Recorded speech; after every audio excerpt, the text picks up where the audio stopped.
softball field, all part of the Peterson Sports Complex here with a beautiful view of the city. 325 down the left field lines, 375 in the power alleys, 405 to center, and 330 to right. And this is typically, it is windy, and you don't know where that wind is going to come from because you're on the top of a hill, but maybe because of the drizzle, it's actually pretty benign.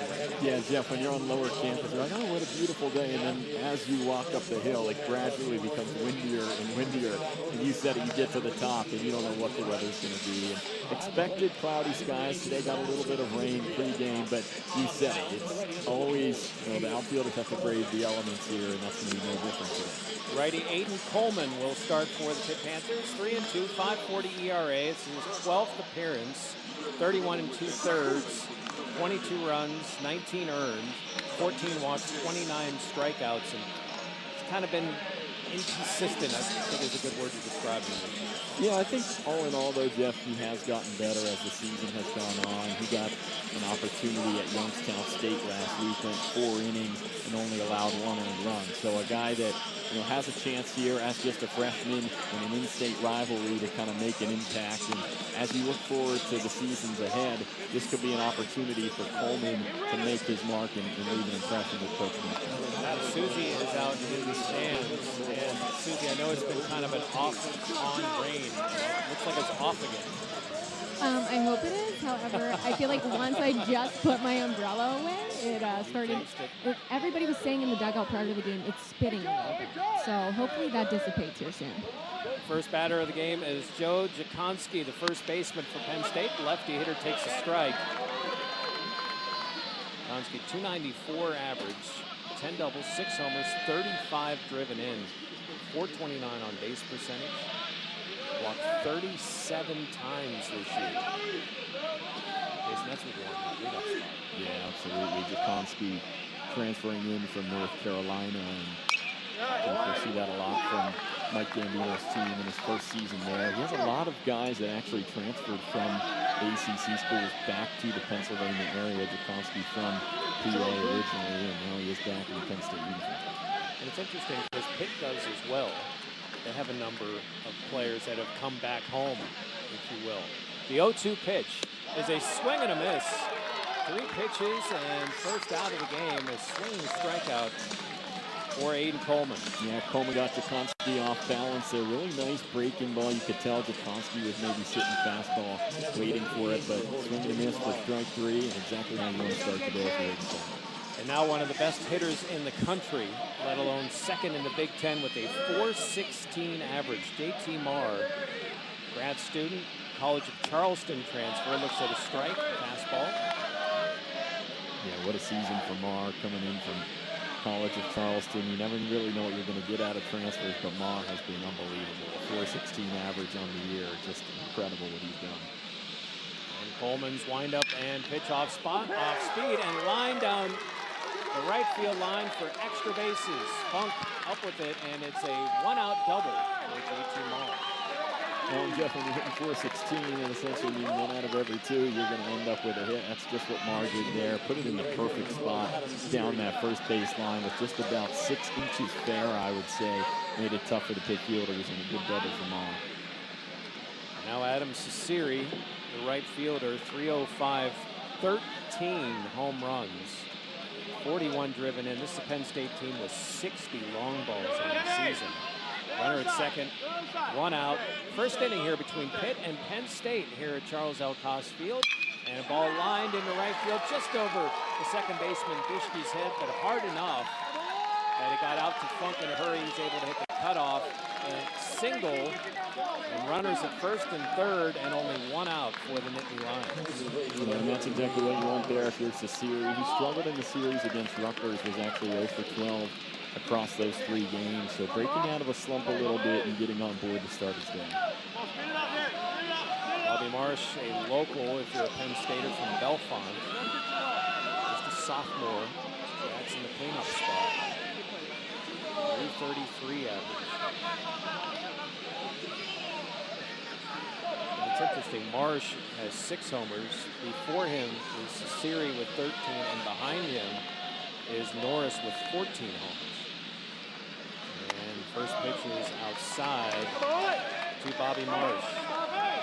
Yeah, a lot of power in the Penn State lineup. Obviously, I think this year their pitching numbers maybe not where they want them, but 60 home runs as a team, most by Penn State since they hit 67 in 1999. Really impressive what they've done with the team. He's at the corners, 1 out, the 1-0 pitch, a swing and a miss. A beauty of an off-speed pitch by Coleman. Siri at first, Marr at third. 1-1 count, 1 out. Stretch by Coleman. And the pitch is lined right at the first baseman. Cantwell, he steps on first base. A double play gets the Panthers out of the inning. How about that? We saw a report of Susie Cool doing just that. Tough one to predict today. Yes. Dom Popa, the leadoff for the Panthers, left-handed hitter against the left-handed starter James Lordeye for Penn State. Lordeye, 5.73 ERA. This is his 9th appearance. Most, in fact, all in relief. This is his first start of the year. So 8 appearances, 11 innings. Probably not going to see him for very long. The Lions hoping to get a couple innings out of him here. Hope a 1-1 count. And an off-speed pitch. Look like a curveball. Beauty floats over the middle of the plate. Now Popa's in the hole 1 and 2. Dom Popa, 326 career high batting average. And looks at another off-speed curveball and a beauty. Hot looking as Popa for the first Panther out. Yeah, good start if you're James Lordeye. He's coming off an outing last week. They were at West Virginia, Penn State, and lost big. Couldn't really find an answer on the hill, but he came in through a solid inning, didn't give up any hits for Penn State, so he gets another chance here on the road to Pitt. And now Luke Cantwell, another lefty. This time the curveball is outside for ball 1. Cantwell's been okay this year. He's been on base for 45 consecutive games. Yeah, a little bit of an understatement there, Jeff. And it was interesting thinking about Cantwell recently. A lot of the time you forget he's just a junior because he's such a big presence at the plate and over at first base, but his impact has been tremendous for the Panthers this year. Right there, one inside, now 3-0 to Cantwell. Cantwell, Fairleigh Dickinson transfer. He has not missed a beat winning the ACC. 355 is the average. He's showing bunt, pulls back in a walk, and he enthusiastically fires the bat towards the Pitt dugout and will head down to first base. First base runner of the game for the Panthers. Yeah, it won't be the last time you say walk for Cantwell. Most likely today, Jim. So runner on, and now Jaden Melendez. Melendez leads the Panthers with 13 home runs.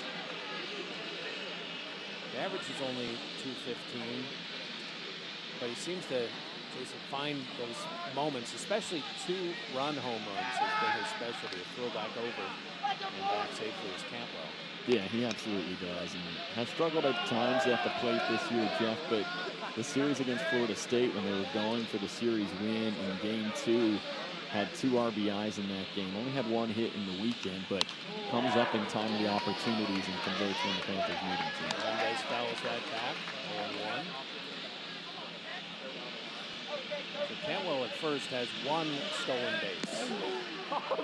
So while it probably won't go, he will be very active because he just never is inactive.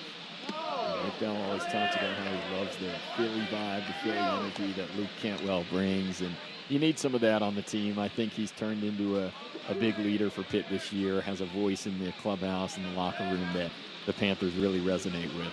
1-1 on Melendez, runner at first, 1 out.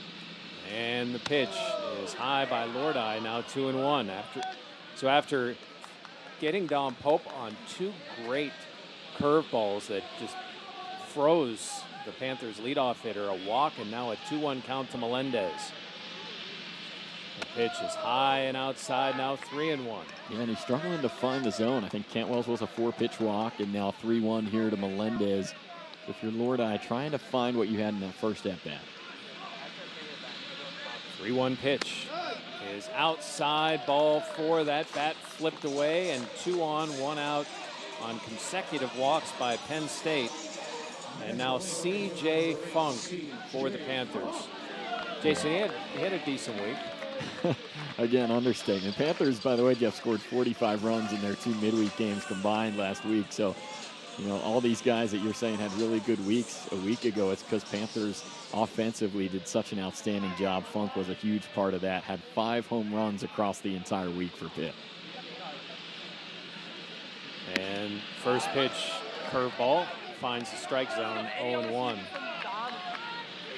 He had kind of been on a little bit of a slump in the home run department. Hadn't had one since April 5th, and then he whips out 5 last week alone. Really impressive from Funk. And this is a big... The ball is hit right back to the pitcher, a throw to third.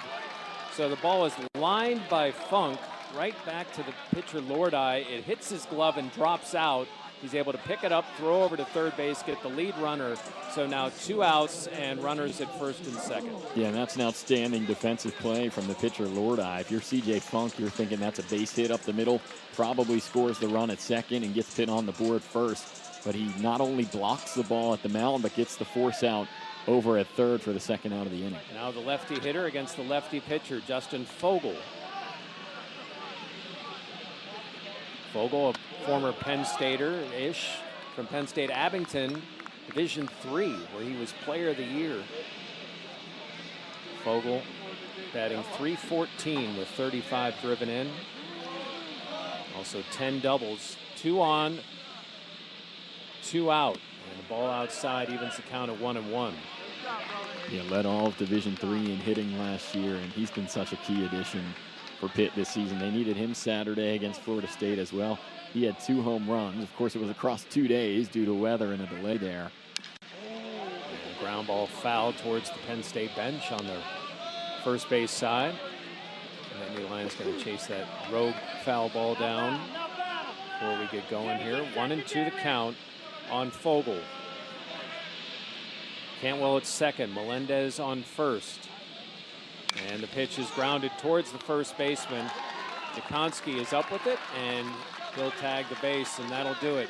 Both teams leave runners off. Most homers they've ever had in a season was back in 1999 with 67. And I asked, how do you stifle that power? And Coach Bell said, the Panthers just need to stay out of the big innings.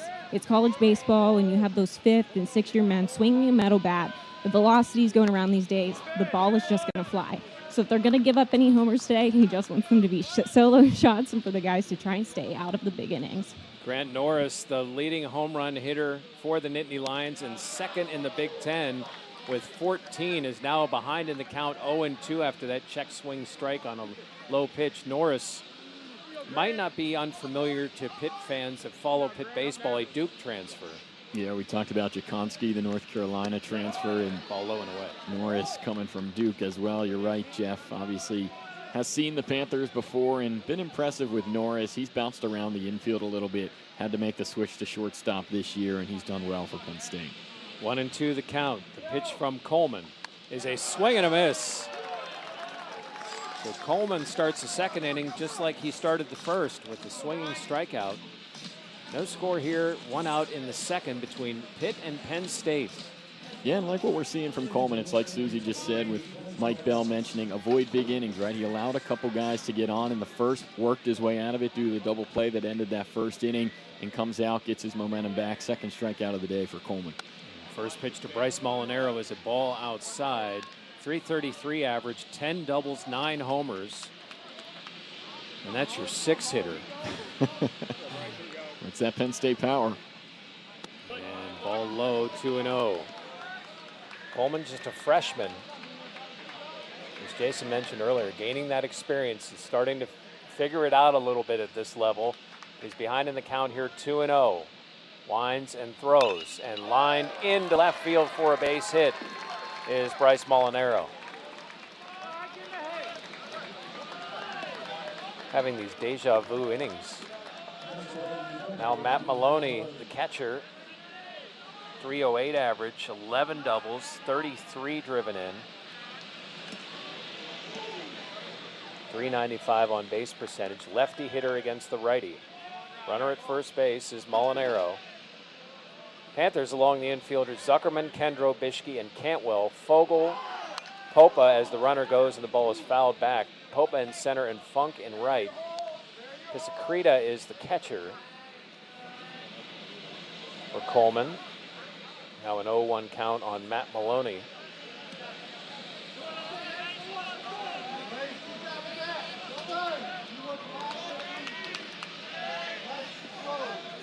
The stretch. And the 0-1 is high and away outside. Maloney, a Dayton transfer, originally from New Hampshire. Yeah, another transfer. Good job by Coach Gambino building that roster in his first year for Penn State. Maloney, 33 RBIs on the year, been a big addition for them. And a quick throw over. Back standing is Molinaro. And to your point again, Jeff, this is now the 7-hitter who's hitting .308 for Penn State. Kevin Kelly on deck. Maloney, a junior, against the freshman Coleman. 1-1 the count. Wind and a fly ball into center field. Popa is racing in, and he'll put it away for the second out. And Jeff, Don Popa covers so much ground out in center field. Takes after his older brother Nico. Of course, played here at Pitt as well, and just been outstanding, his improvement throughout this season, not only in the field but at the plate as well, and saw a huge jump in his average in the batter's box, but he's always been really effective in the field, and it's great to see him as a senior having such a good year. Now the Penn State center fielder, Taven Kelly, .234 average. And a throw over, and you wonder with 2 outs, Molinaro ran on the first pitch last time, if Penn State's going to be aggressive. This is, for college baseball, what's referred to as a midweek game. It's conference games happen on the weekend, and the pitch is fouled out of play. And typically it's a Friday through Sunday, but because it's the last weekend of the season and they want to have teams fresh for the conference tournament, it's Thursday through Saturday for both Penn State and Pitt. So after this game, they'll be packing and getting ready to travel tomorrow. And an off-speed pitch is a fly ball into center. Popa in, and second baseman Bishke is out, and he puts it away. So a couple of flyouts to end the inning after coming out of high school last year, and looks at a ball high.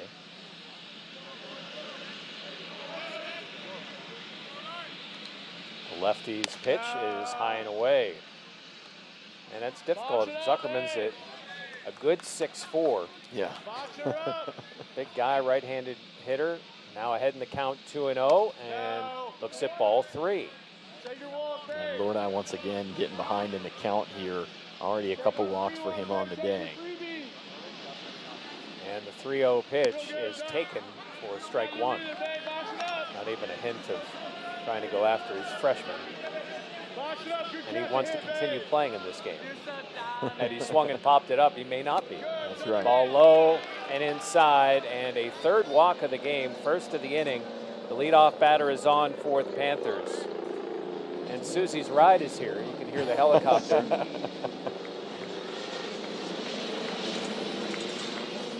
Tyler Bishke from Hampton High School is up next. Transfer.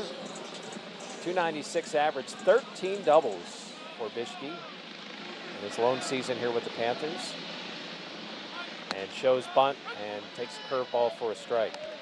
Yeah, and I think it's that curveball, Jeff, that has been working for Lodi. That seems to be the one that he's had success with in terms of finding the zone and maybe catching the Panther hitters off guard, and that's what's worked for him to get strikes. 0-1 pitch, again off speed, this one inside to even the count 1-1. Zuckerman does have 2 stolen bases, although this is not a Pitt team that looks to run a lot, not like a West Virginia or other teams. 1-1 pitch is a fastball right on the corner. So they've got Bishke shaded to left. The second baseman is almost behind second base. So if he can punch one into the right side, not only will he have a hit, Zuckerman's probably to third base. And he fouls one off to the right side. Yeah, huge gap over there between first and second. You can see Penn State's second baseman Michaels, like you said, Jeff, all the way over behind second base. Huge gap there for Bishke if he can put it there. 1-2 the count on Tyler Bischke. Zuckerman at first, nobody out, no score between Penn State and the Panthers. Off-speed pitch, called strike 3, and a beauty. And it's that breaking ball again. You see Bischke looking at strike 3 there. He's got a lot of good movement, Lordeye does, on that pitch, and works for him again to get the first out of the inning. Sebastian Pisacreta, who's had some opportunities. It was Melendez catching most of the games, but last few here, Pisacreta got his first hit, then first home run, and he's getting some more run behind the plate. Yeah, another freshman that has looked really good for Pitt. Getting his first career start last Tuesday at Youngstown State. Gets a home run Wednesday here against Wright State. Had a hit in the series against Florida State as well. So another freshman that didn't see much of early in the year, but now has really come on the last week or so. Pisacreta fouls the first one away, 0-1. And strike 2 called. It's amazing with pitchers. Most people listening are probably Pirates fans or saw Saturday because of the anticipation. Sometimes it just gets away from you, and then you can find it again. 0-2 count is a foul ball. Just getting a piece of it is Pisacreta down the third baseline. What happened Saturday, Jeff? I don't know what you're talking about. Something happened. Somebody made his first start. And to think he was playing against college guys last year. That's what makes it amazing when you think about that. 0-2 pitch is high and away. Good waist pitch by Lordeye. No movement in either bullpen, even though, especially for Lordeye, this is his first start of the year. A swing and a miss on the curveball. 2 straight strikeouts. Zuckerman still at first, and now with 2 outs, Jake Kendrow, the sophomore shortstop.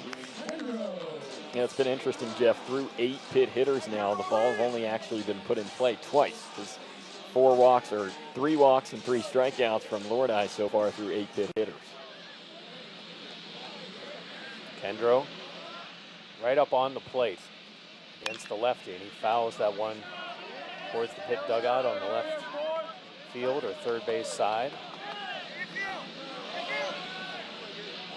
Kendrow has been all over the lineup this year. Right now at the 9th hitter, 264 average, 7 home runs. The 0-1 pitch, runner going from his knees, a throw down and getting him. What a throw by Maloney, never left out of the inning, so we're still scoreless through 2. The only hitter who hasn't had a shot yet. Kevin Michaels, second baseman, leads off for Penn State. 213 average. This is just his 22nd start. First pitch is a strike from Coleman. Michaels righty against the righty Coleman. And a fly ball into center field. Popa takes a couple of steps back, but puts it away for the first out. And now to the top of the order, and Joe Jakonski. Jakonski struck out to lead off the game. So Aiden Coleman, through a couple of innings here, kind of danced through some trouble in the first. Runners at first and third and 1 out. Was able to get out of that. Allowed a single in the second and 1 out here in the third. Yeah, and Jeff, he's throwing strikes. I think that's what's been big for him. 23 pitches on his day, 18 of those for strikes. So we'll see if he can settle into a rhythm here as he gets another ground ball. Yeah, Jakonski rolls over on it right to Bischke at second base, over to Cantwell, and quickly 2 away here in the third. And again, it's impressive to see. This is a freshman on the mound against a Big Ten team, one of the best hitting Big Ten teams on the season. And he's staying composed. He's doing a really great job settling in here with a couple of strikeouts, only 3 hits, and no Penn State runs. Coming up in the bottom of the third, we expect to talk to head coach Mike Bell.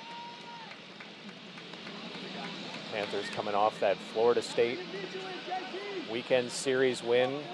Seminoles 8th in the country, and Panthers able to get 2 of 3. 1-0 pitch is low and inside to J.T. Marr, who doubled and was stranded at third base in the first. What a season for Marr. We told you, 416 average, now 419. And a line drive into right field and another hit. For Marr, that is hit number 79 on the season. A 2-out single here in the third. Yeah, he's one of those guys, Jeff. You wonder if Mike Gambino knew coming into the season that this is what he was going to get out of JT Marr coming in from College of Charleston. But this is definitely a guy that deserves to play at the power conference level in college baseball. And Penn State pushing for a Big Ten tournament bid. I know JT Marr is at the forefront of that.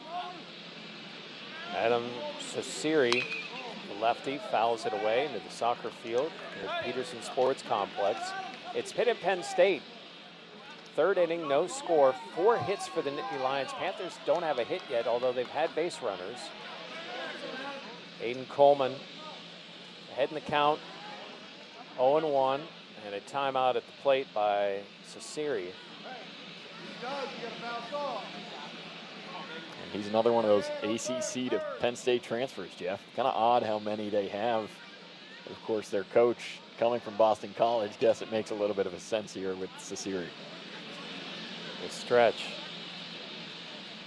And the 0-1 showing bunt with 2 outs and pulling back. And the reason that Sasiri might be showing bunt is that shift is on. Bishke, the second baseman, is kind of like a rover in short right field, and the entire third base line is wide open. And there is a fly ball to left field, but that's going to be foul into the Panthers bullpen. Now 1-2 the count. But he has that entire left side, even if he dribbles one down there.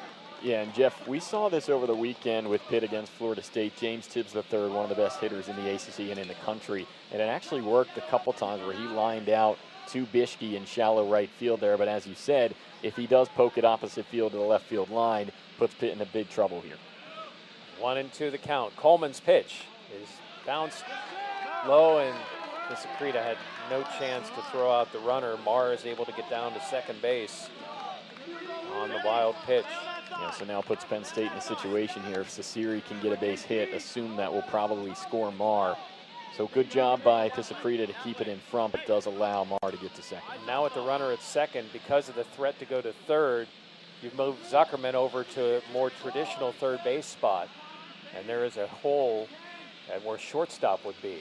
And pitch just inside. Coleman wanted it. He was hopping off the mound as if he'd gotten strike 3. Yeah, not sure where that one missed, Jeff. That looked really, really good. Coleman thought he had his 3rd strikeout of the day and thought he got Pitt out of the inning. So 3-2, 2 outs, runner at second. Top of the 3rd here, no score between Pitt and Penn State. And the ball fouled away. Freshman Coleman.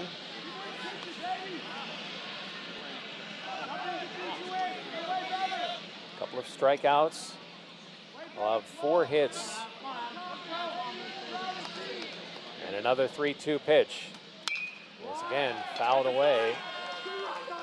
And Sasiri doing a nice job of wasting pitches.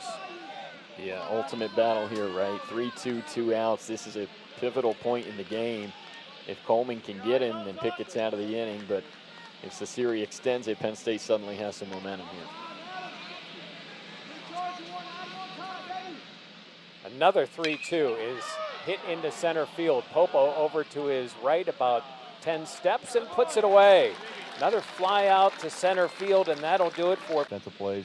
The double play to end the first inning. That's a veteran lineup. They're experienced hitters. They've got a lot of at-bats. But it's been a great challenge for him. For him to get the last fly ball there with the guy in scoring position by tying up Sasiri. Beautiful pitch up and in with a fastball well located. Now, Aiden Coleman's a freshman. However, it's kind of quote-unquote senior day here, or what did you refer to it as? Exhausted eligibility day. And you talked about CJ Funk and Dom Popa, how they've been here for 4 or 5 years. What are you going to miss the most about coaching them over this time? The person, the people. And I'll try not to get choked up, but CJ was part of one of those first recruiting classes. I actually went and watched him play football in Bellefonte. He had an opportunity to actually walk on and play football at Penn State and other schools, but he was a baseball player. He knew it all along. Loved his physical strength, loved his family. Dom Popa, third generation legacy, dad, brother played here. Just missing the people, what they bring to your program as teammates each and every day. They represent Pitt Panther baseball to the highest standard. Jake Kendros strikes out for the first out here as we go back to the top of the order, and Dom Popa. And Mike, what did that weekend series against Florida State really show us about the potential of Pitt baseball and this group? Yeah, we've said it all year. You know, we have the ability to play with anybody in the country. And we're going to look up, you know, and whether it was Oklahoma at the beginning of the year who won the Big 12, the wins against Duke, Clemson, Florida State series win, you know, those nationally ranked programs. When we do things right, we have the ability. The coaching staff prepares these guys like none other. The talent is there. It's continuing to grow. I say it like Hopa. But it just shows when you do the little things right, the game of baseball will reward you. It really will. Mike, I know you're focused on this game here against Penn State, but obviously a big series coming up. Your team has done some damage in the ACC tournament in the past. If you get there, what does Pitt bring to Charlotte? Trouble. You're one of those teams that when you show up, they're just like, I don't want them in our pool. I don't want to see them. We have nothing to lose and everything to gain. And by being there, that is, in the way that I describe it to our guys, the league provides opportunity. The opportunity to compete for a championship, and it starts with that ACC championship in Charlotte. And once you're in there, it's anybody's ball game. What it also does, it prepares you for that next round, a regional type atmosphere. If you can survive the grinder, the talent, the depth of our league, you are a favorite no matter what your seed is in a regional.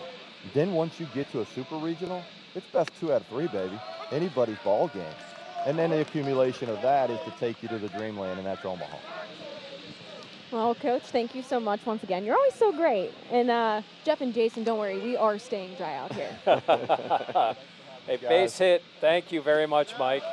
Base hit for Dom Popa, as Popa line one up the middle. So runner at first and 1 out. 2-2 count on Luke Cantwell. He was talking about funk playing football. Cantwell is like a linebacker at first base. And a quick throw over, easy toss, and Popa is back. And I dare say it seems to have lightened up a little bit around here. And I don't just mean mood. Jeff. I mean, that's why I say dare say. That like covers it. Like, I don't mean this, as that pitch is actually behind Cantwell. So the pitch from Lordi went behind him, but yet the catcher Maloney was somehow able to still catch it. Credit to him to keep Popa at first base. So now a 3-2 count. Before that, a throw over. Luke Cantwell got on base on a walk in the first. That is 46 straight games getting on base for Luke Cantwell. 3-2 pitch coming from the lefty to the lefty before another throw over. Yeah, Lordi keeping an eye on Don Popa at first over there. And hit by a pitch. And Cantwell has a few things to say, but it was a 3-2 pitch. And that's just kind of Cantwell. As he'll head down to first base, the umpire gets in between just in case. But down to first. Now Mike Bell is going to come over to talk to the home plate umpire. Yeah, and I think Mike Bell's probably just talking to him saying, hey, this Lordi is kind of out of control right now. He's got 3 walks. He's now hit Luke Cantwell and struggling to find the zone really all day. And Mike Bell probably just looking out for his players. And Mike's going to go and make sure that Cantwell's okay. And here's a situation where you've got this massive series in Miami, and you saw Josh Spiegel get hit in the hand by a pitch and have lost him. Maybe he'll be back for the Miami series. You don't want to lose Cantwell, and I'm sure Cantwell just said, like a football player, I'm good. Yeah, and Spiegel has been coming on as of late, so I think Mike Bell has seen this movie before. He's like, hey, I just lost one of my best players due to an HBP. I'm not about to lose Luke Cantwell as well. So making it known, hey, this is a midweek game. We have a massive series coming up. And Susie, I think that was probably a good move. You left at the right time, because what he may have said after the hit by a pitch, we may not have wanted to air. Yeah, and honestly, if I had my mic on, you might have been able to hear Luke Cantwell too. So he was not very happy from where I'm at. Yeah, that's Luke Cantwell, who's always a huge grin on his face when he tosses the bat back to the dugout, but not that time. So 2 on, 1 out. 1-0 count now to Jaden Melendez. Panthers power hitter at the plate, righty against the lefty. Looks at a ball outside, now 2-0. And you wonder, Jeff, is this the time Pitt puts a run on the board, starts the scoring in the game, 2 on, only 1 out? Got a righty up in the Penn State bullpen. Longest outing of the year for Lordeye. A little bit of sun showing here at Charles L. Cost Field. 2-0 pitch is called strike 1. Yeah, I think Susie's down there saying, don't jinx it, Jeff. Come on now. Probably would say the same things Cantwell said if it starts raining again. 2-1 the count. Melendez, first and second. It's Pitt and Penn State baseball here at the University of Pittsburgh. Bottom of the third, no score. Panthers just got the first hit, their first hit of the game. And now a step off and throw to second base, almost a formality because Popo was about a step and a half off the base. Yeah, not sure what that was from Lordeye. 2-1 pitch. Melendez looks at one high and away, 3-1. Both teams with 23 wins on the season. And both teams with a little work to do this weekend. Nittany Lions are at Maryland, Pitt is at Miami. 3-1 pitch is grounded foul down the third base line. Yeah, Jeff, you and I were talking before the game. It's interesting how even and how similar these teams are right now. Outside looking in their respective conference tournaments, but one big opportunity. They're still in the picture, and if each of these teams can do a good job and rack up some wins over the weekend, they have a chance to make it into those conference tournaments. And now another throw back, and it almost gets away. Good job by Michaels to get enough of it. As he was running towards second, the ball went more towards the right field side. He was able to turn, get a piece of his glove on it to knock it down and keep Pope at second. Yeah, Lordeye may be struggling with control to his catcher and to his infielders. Melendez waiting for a 3-2 pitch. And a swing and a miss, off-speed pitch. And a beauty by Lordeye, now 2 outs. And it's that off-speed again. It's given the Panthers problems at the plate, and when he's at his best is when he's got that working. And just like that, 2 on, 2 outs again, and Lordeye has a chance. He hasn't looked great, but he's got a shot to get out of this. 5 strikeouts in this game, or just 2 outs in the third. Lordeye, Hopa at second, Cantwell at first. Now C.J. Funk. Lines one into left field, but just too hard and right at the left fielder. Marsh, who drops it. Marsh kind of went to a knee to catch it and secure it, but he dropped it. Ball falls, run scores, and the Panthers get a 1-0 lead. Jeff, I was so sure he kind of actually looked away. I didn't even see it happen, and then I look up and the play's still going on. C.J. Funk catches a break there, and he hit a really good ball. Came off hot off the bat, but unfortunately just directly at Marsh, and you said it. Not sure what happened. He did have to slide to make the catch, but falls out of his glove, and just like that, Pitt leads. And, you know, they're waiting to make the decision here on whether it's a hit or an error. The ball's hit so hard, and you don't know if it was knuckling. But either way, the Panthers get the first run of the game. And now Justin Fogel fouls one back. Hopa scores, Cantwell now at third. And what a week for Funk, right? This is exactly how you want to see him end his career as a Pitt Panther, having an outstanding week, 412 average across his last 5 games, and comes up big there, gets the RBI. And they're calling it a hit for C.J. Funk. I think a good call there. And ball popped up. The lefty Fogel. Second baseman Michaels is under it, takes a few steps at the last. 2 Pitt, and they're on this Panther team, and so it's really special for those guys as well. And anytime you have an in-state rivalry, especially with these 2 teams, it makes for a really good baseball game. Now, Bobby Marsh probably feels like he deserved better in the first inning. He lined one with runners at first and second, but it was right at the first baseman Cantwell, and there was no chance for Cesare to get back in time for an inning-ending double play. But a ball that was just tattooed and nothing to show for it. The shift is on, and a bunt attempt for Marsh, the left-handed hitter, down the third base line, but it went foul. Now 0-2.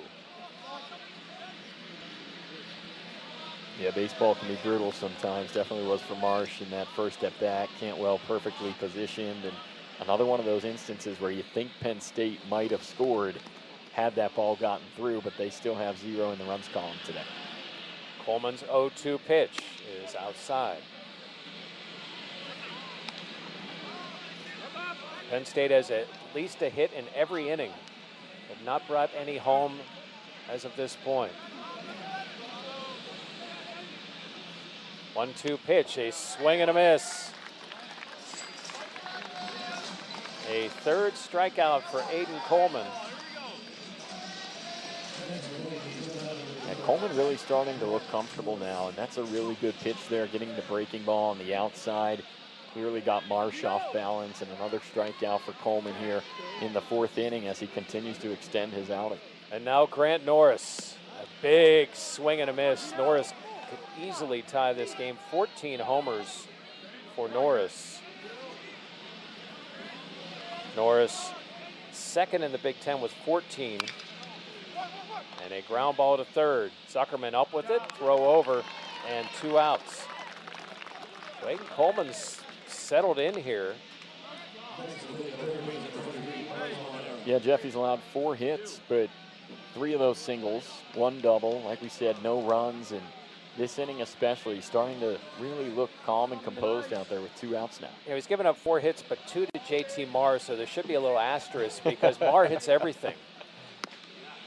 That's true. There should be 2 separate stack categories, yes. Right? Hits and then hits by Marr. Right. And a strike to get ahead of the count on Bryce Molinaro. 2 outs here in the 4th. 1-0 Pitt lead. Check swing and went too far. It's funny, Pisacreta was so anxious to get the check to point down to get a view that he pointed to the third baseman on a right-hander. And the first base umpire said he did swing, so 0-2, 2 outs. And Coleman's pitch, a swing and a miss.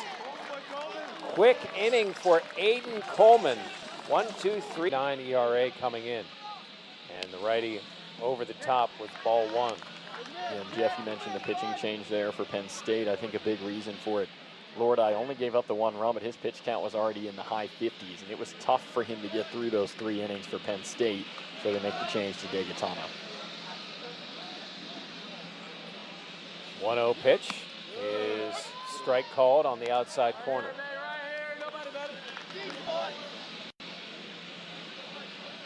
One nothing Pitt lead here, bottom of the 4th. Lights are on, but it's actually lightened up, not because of that, but Mother Nature. In the bottom of the 4th, a line drive to center field. Back goes Kelly at the wall, or 5 steps in front of it, puts it away. Zuckerman put a charge in that in the 1st out of the inning. And there it is again with Zuckerman. Really pops off his bat. He's got that big body and gets that one deep out to center at the track there, but well done by Kelly to get back at the wall and make the catch. Jason, it's been a special year for Bishke, a Hampton High School grad. He's been at a few colleges before he ended up at Pitt. Yeah, he's bounced around, started back at Murray State, actually Kent State for a year in the COVID season before going to Murray State and then New Orleans for a couple seasons. Good to see the Pittsburgh kid back with the Panthers. And he hits one right up the chute, in as the first baseman. And Jakonski put it away right in front of the catcher, Maloney. And that was one of those stereotypical straight up the chute by Bishke, and quickly 2 outs for the Panthers here in the 4th. Sebastian Pisacreta struck out in the 2nd inning. 1st inning of work for DeGaetano.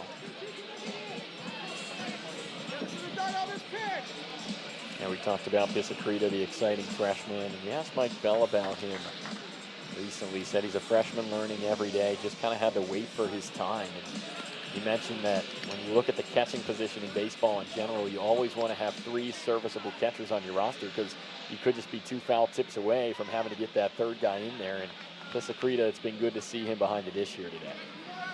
So 2 outs here in the 4th. The wind and the pitch is lined into left field and down fair and up against the wall. Pisacreta hustling into second base. Throw is cut off, and a stand-up 2-out double for Sebastian Pisacreta.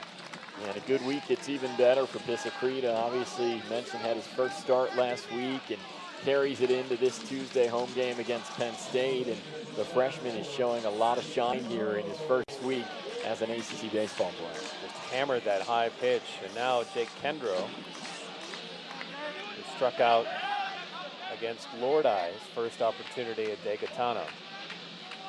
2 outs, runner at second, 1-0 Pitt lead here in the fourth. And a swing and a miss.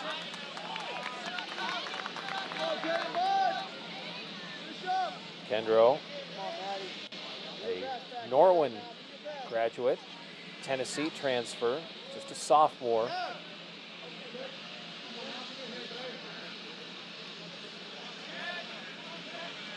Stretch a look to second and a pitch way outside, and nice fake by the catcher, and Maloney throws out Pisacreta.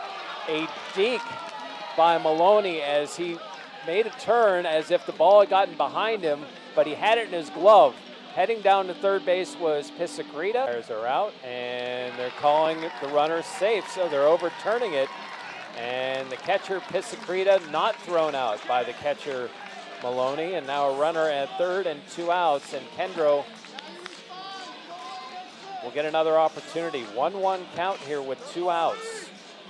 Yeah, Jeff, I think that's the right call. You wonder sometimes if an umpire's instinct is kind of to reward a really good play, and maybe that's what they thought at first, but good job by the crew here to go back and take a look, and Pisacreta underneath attack.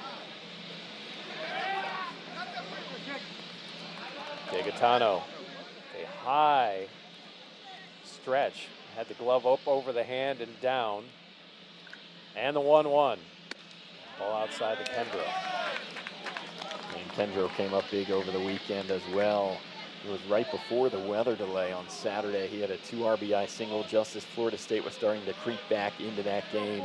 Came up with a huge hit for Pitt, and now a spot here, another RBI opportunity. And in the count, 2-1. And a line drive into left field and right at Marsh. And he does an unbelievable job for us in high school. Could be Steelers, could be Pitt, and obviously here for Pitt baseball today. And Ben is a recent graduate, so congrats to him. Congratulations, Ben. And Jeff, you said it, he does great work. I actually had seen Ben's work on social media before I had met him in person. So that's how you know he's a local celebrity, when his work is all over the place online. And now Matt Maloney is up. 1-1 count here against Aiden Coleman, top of the 5th. And ball blocked by Pisacreta in the dirt. 2-1, and listen, it's 1-0, so you don't want to put anything too far, but opportunity here with 3 outs for at least Coleman to put himself in a position to qualify for a potential win. And a ground ball up the middle. Bishke backhands, sets, throws, and a stretch by Cantwell. Now, they got the runner Maloney by a couple of steps, but I think Cantwell was just showing off with the full split stretch. Well, that checks out with his personality, at least from what we hear from Mike Bell, talking about his energy and charisma that he has. I like what Mike Bell said about Luke Cantwell. Said you don't really fully observe it until you're actually with him, and that's when it comes out. When you're face to face in the kids' living room, you start to see all that come out. And he said, you know, it takes a little time. First pitch is inside for a ball to Tavon Kelly to understand the personality. Yeah. It's kind of like Blake Hinson with Pitt basketball. Like, you know that he's shooting from 28 feet, not because he's just chucking shots, but he thinks that's what's going to help you win the game. And once you understand that, I think that's why it works so well with Jeff Capel and Blake Hinson. Probably a similar thing with Cantwell in that he's so over the top with some things, you just have to know that it's in a good spot. Yeah, method to the madness, right? And I think no Pitt basketball fan will ever forget the image of Blake Hinson standing on the scorer's table at Cameron Indoor Stadium. What a memory that was. And Luke Cantwell's got that big personality as well. So that's hopefully we get some images for Cantwell soon that are unforgettable in the same way. 2 on the count to Kelly, and that is lined into right field and down in front of Funk for a 1-out single. Probably one of the images of the year for Pitt Athletics, if not the image of the year. I mean, Pitt volleyball obviously had a tremendous season. Soccer programs, ranked win for Pitt football against Louisville. Yeah, no doubt about it. Wrestling had another good year. It's been really impressive to see, Jeff, what's taken place just right behind us at the soccer field, across the street at the Fitzgerald Fieldhouse. And you know, I know gymnastics and softball are building as well as lacrosse. That ball high and inside. You heard the fans as Kevin Michaels had to get back out of the way. Yeah, softball in particular, Jeff, had the privilege to speak with head coach Jenny Allard a number of times this year. She's in her first season after coming in from Harvard. She's got that program on the right track, and you could notice it in times throughout this year that that team is headed places, and really like what she did with the softball program here at Pitt, also in this same complex. And a good job by Kelly. He was dancing over at first base, and he got the attention of Aiden Coleman, and Aiden Coleman bluffed to throw to first. Well, you can't do that. That's a balk. And runner down to second base with one out. And maybe he was watching too much Matt Maloney, Penn State catcher, who bluffed on that throw over to third in the last inning. But you said it. That's a pretty clear balk there from Coleman, allows the runner to get to second. So now Kevin Michaels with the runner at second, 1 out, 1-0 count. Stretched by Coleman, and the pitch. Off-speed pitch and a beauty as Michaels just waved at it for strike one. Penn State hitters have had a tough time seeing that off-speed from Coleman. It's looked really good. Now quickly, a 1-1 pitch. Here's low, good block by Pisacreta. Kept it in front of him. Kept Kelly at second base. Listening to Pitt Baseball here on News Radio KDKA. Jeff Hathorn, Jason Earls, Susie Kuhl here at the University of Pittsburgh for Pitt Penn State. Panthers holding a 1-0 lead, and Penn State with a runner at second and 1 out and a 3-1 count. Kevin Michaels, second baseman. And runner goes. Pitch is a ball and off the base. So the slide in, runner slid in safely, but Kelly went off the base, tagged by Zuckerman, and called out immediately. Kelly motioned over to the Penn State dugout. They want a challenge, and they are indeed going to challenge it. It didn't look like he was pushed off. Really weird play there, Jeff. He definitely slipped here at the end of his first year, so we'll see what the call is as the crew comes out. We are really testing the organ player. And indeed, out. So after the walk, Pisacreta throws down to third as Kelly was running, and he's initially in safe, but went off the base, tagged by Zuckerman, and a caught stealing on a walk. You don't see that very often. You do not, but that's big for Pitt. Now Mike Bell is going to come out and talk with Aiden Coleman. 2 outs, 1 on. Joe Jakonski, the lefty, squares the bunt, and a throw down to second base on the steal attempt, and 2 straight caught stealings for the last 2 outs. Pisacreta against Don Popa, top of the order for the Pitt Panthers. Cash, just a freshman, one of the best pitchers in high school in Virginia last year. Righty kind of brings it all the way from the back and fires it in, but a ball inside to the left-handed hitting Popa, who singled and scored the only run.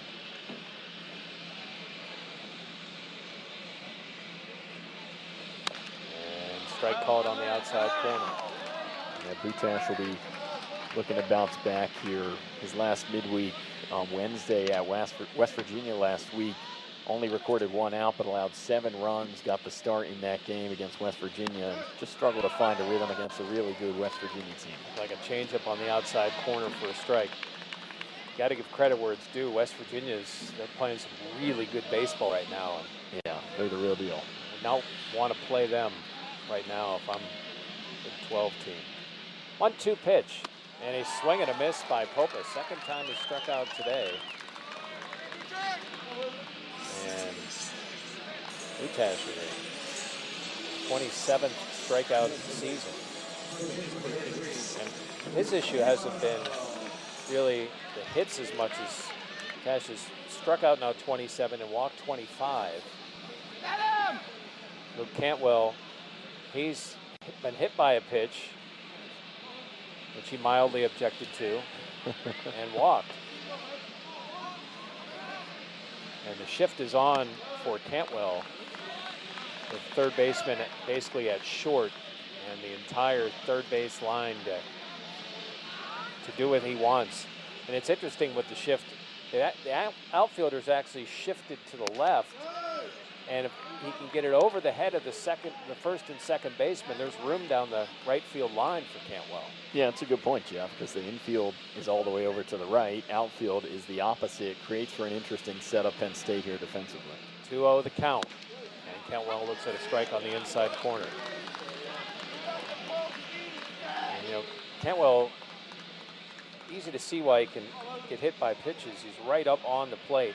17 times he's been hit this year.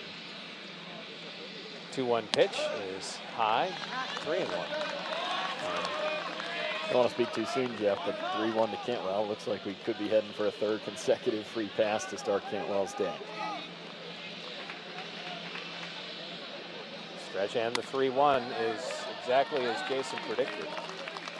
It's really uncanny, honestly. I don't know if I've seen a player in this Pitt program that has the ability to get on base as much as Luke Cantwell. It's interesting. The guy that probably comes to mind is on the Pitt coaching staff, and Sky Duff. Yeah. Who played here for 13 seasons and, and was hit 705 times, I believe. Tough, hard-nosed player. I mean, he's not quite as big as Cantwell, but similar. Lefties. And big personalities, too, right? I asked Mike Bell about that last week. I was like, hey, Luke Cantwell is approaching Sky Duff's on-base streak. Have they talked about that at all? Any banter going on? And Mike Bell said, if I know anything about Sky, he's definitely thinking about it. Quick strike to Melendez. Runner on, 1 out, 1-0 Pitt lead here in the 5th. 1-0 pitch. And there's another off-speed pitch and a beauty, 0-2. Melendez has walked and struck out. Hitting .213 on the season. CJ Funk on deck.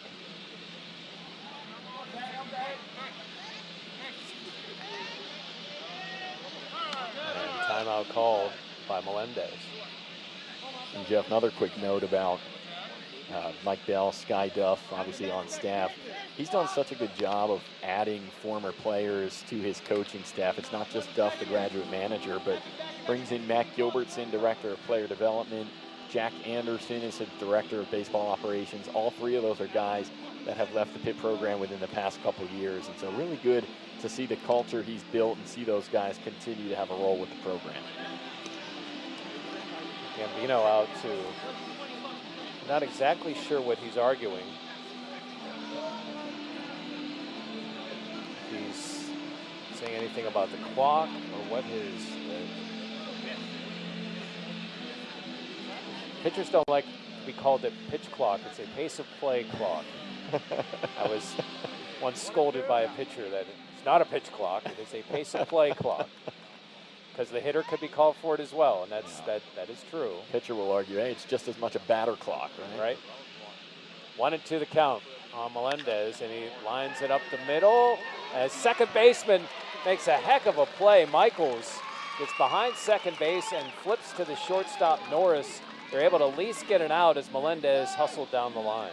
Yeah, it's a nice play from Michaels at second. Wasn't hit too hard from Melendez, but that was straight up the middle, and Michaels did a good job of getting over and making a play. CJ Funk obviously has had a tremendous week and a tremendous career, and Mike Bell is really appreciative of what he's done.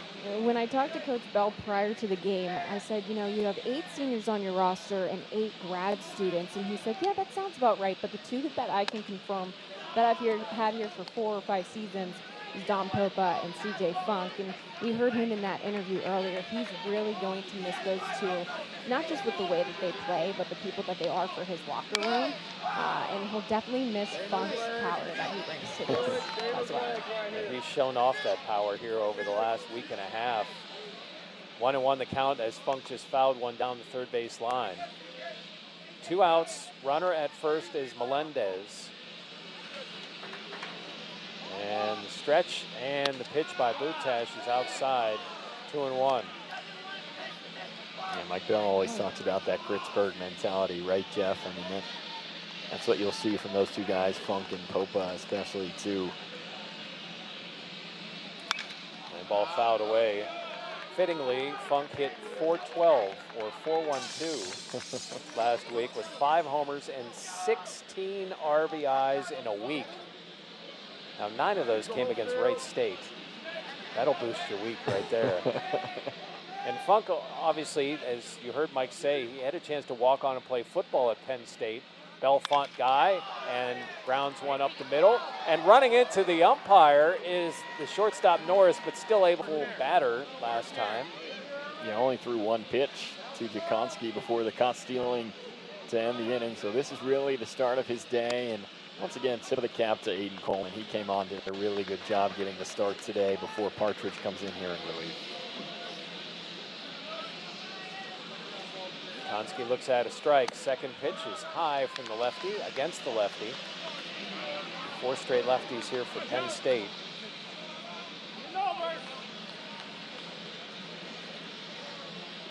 Jakonski hitting .291, 0 for 2 today. And a high strike called, 1-2. Well, considering that school has been out of session for about a month, pretty good crowd here at Charles L. Cost. And there's no dollar dog promotions or anything that kind of ramps up crowds. Yeah, I think it goes back to that rivalry, Jeff. When you have Pitt and Penn State, the people come out. Pretty nice day here in Pittsburgh. Not maybe as sunny as we'd like, but all things considered, good weather, and it's good to see the crowd out here. And a second strikeout of Jakonski. Swings and misses on a pitch low and outside. Good pitch by Partridge, the former Penn State Nittany Lion. Gets the first out, and now J.T. Marr, who's hitting a cool .422 on the season. It's a double and a single in this game, and pops it up. Yeah, and Jeff, I was about to say, this is kind of where you're okay with a walk, as Kendra secures the easy pop-up there, but 1 pitch to J.T. Marr, and you get a pop-out to the shortstop. You'll happily take that if you're Ryan Partridge, and 2 quick outs. That's exactly how you want to start your day. Adam Cesari has a single, and he flew out to center. And he's going to talk to his coach before he faces Partridge. Kind of going over the scouting report right now. And you would think, well, here's one of the things of today's world with all of the transfers. Right. There's not as much, oh, I've been with this guy for 4 years, or, hey, I know that, I mean, even though he was at Penn State, he's new in a lot of ways to a number of Penn State Nittany Lions. Although Cesari is someone who came from Wake Forest. Yeah, and the coaching staff is new too, right, for Penn State. So you said it. I mean, at first instinct, you would think, okay, they've seen a lot of this guy. He was there for 4 years, but whole staff is new, a lot of transfers. Cesari rolls it over to Cantwell, lost his footing there for a second, but able to ground it out and popped up. And the pitch by Kutash is inside, ball 1. Penn State righty. Gave up a walk, but was able to get out of his first inning of relief in the 5th. 1-0 pitch is fouled away, 1-1.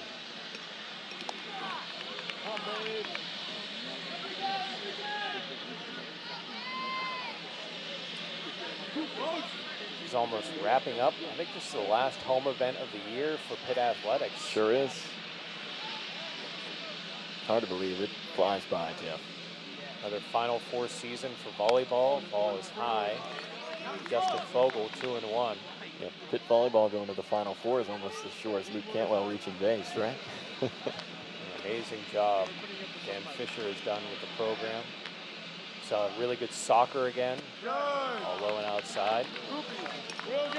Football excited about Cade Bell and then new offense we're going to see this year, up-tempo offense. Really for the first time. I mean, they ran a little with Kenny Pickett, but nothing to the extent that we're going to see on Saturdays this year. The ball is fouled by Fogel.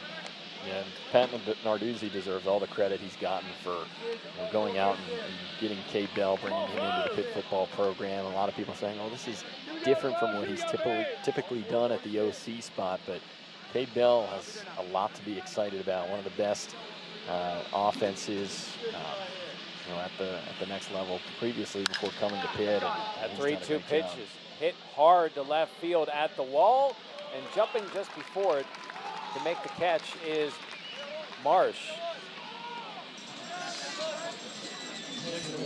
Vogel hit it hard, just not quite hard enough to get it out opposite field.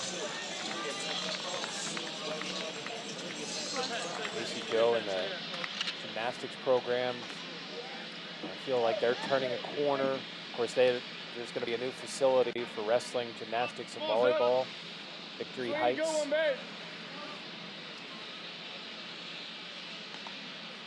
And strike call on Ryan Zuckerman. Walked and flew out. Was caught stealing to end the second.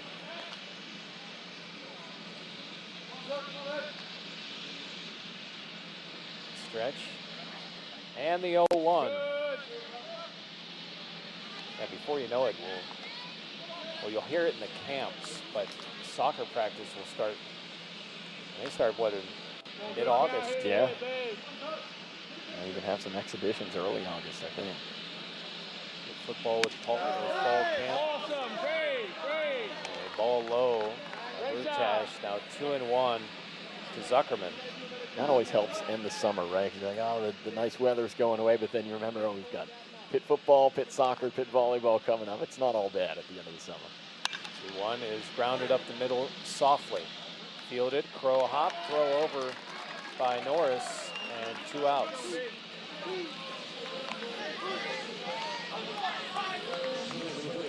Jeff, been an interesting game. These are two teams not necessarily known for the work they've done on the mound this year, but just 1-0, 8 total hits combined from each side. It's been a well-played baseball game, some wonky scenarios here and there, but all in all, I think this has been a really, really solid game, and Pitt hanging on to that 1-0 lead for now. Given his use on Sunday and on Fridays, a line drive by Bishke up the middle, and the Hampton High School graduate gets a base hit with 2 outs.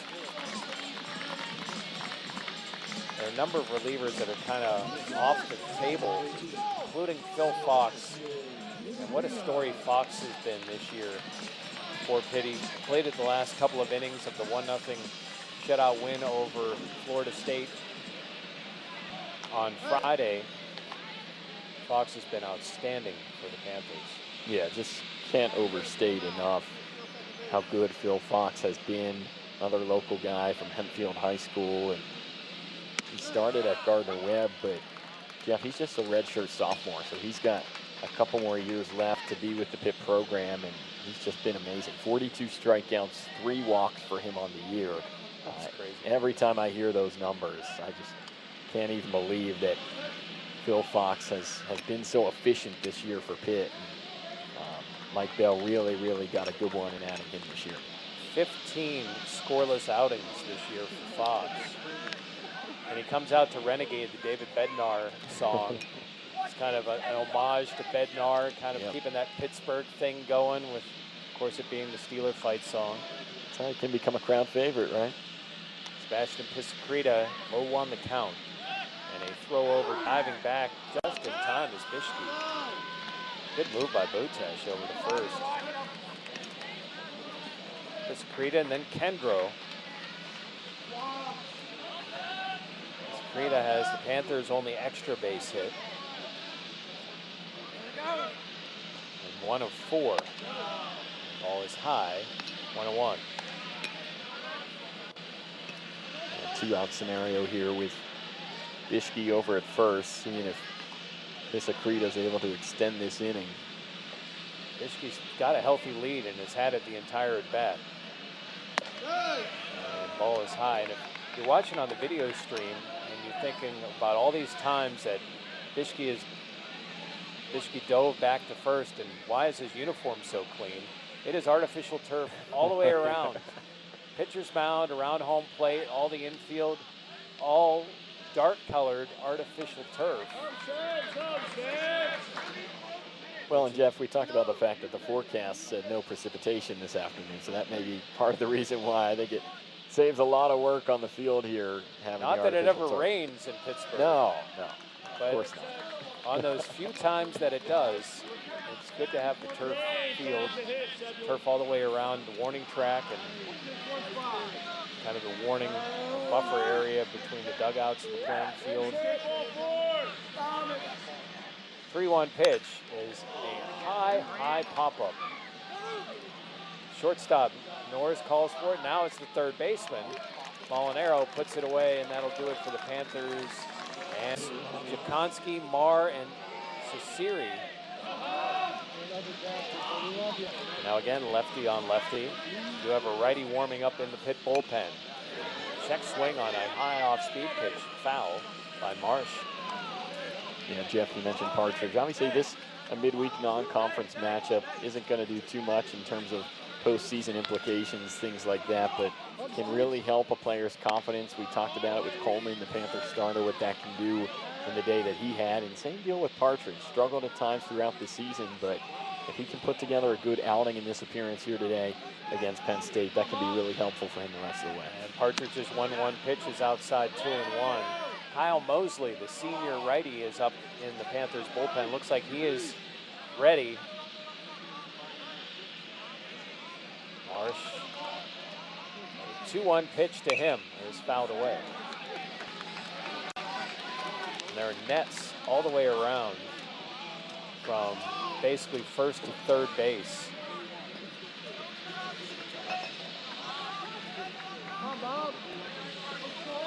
You know, at first when there were so many nets, you noticed them. I don't even know if you noticed them now. There's a chop to short. Kendro does a nice job with the short hop. Another long stretch from Cantwell. And the first out, that was Zuckerman on the play, on the shift. Yeah, nice play by Zuckerman there. Obviously, a bit of a tough one that thought he maybe had a chance at catching in the air and just catching it as a short pop out in the middle infield there, but plays it well and makes a nice accurate throw over to Cantwell. And before Grant Norris comes out, we've got a visit to the mound with one out here in the 7th. And I think that's going to do it for Partridge. Like you said, Jeff, Norris, one of the best hitters on Penn State's team, and so Mosley will get the chance at least to navigate him with nobody on base. Coleman, Partridge, and now Mosley. First pitch, swing and a miss. Came right after him. One out here in the 7th, a 1-0 Panther lead. Mosley working quickly. Second pitch, check swing. And a swing. Home plate umpire didn't even need to check. He made the call himself. So 0-2, Mosley's pitch, and is kind of fisted into right center field. Funk just didn't have room enough to come in and make a diving play, so he stopped. One of the things about the turf in the outfield, if you come in too close, the ball can hit and bounce over you, and then you've got a really big hit instead of just a single. Yeah, and that one kind of tailed off to the right in midair there, Jeff. At first looked like it was headed towards Dom Popa, and center thought he might have a shot at it, but then, as you noted, kind of drifted more towards right field in C.J. Funk's vicinity, and just the perfect spot for Norris. Dropped that one right in between the three of them, with Bishke, the second baseman, in the area as well. So runner at first, one out here in the 7th. Bryce Molinaro. A single and struck out. All outside. Discretus thrown out a couple of runners here today.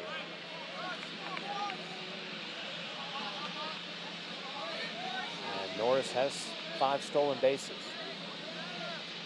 And Penn State continue to be aggressive. A swing and a miss. A curveball low. 1-1.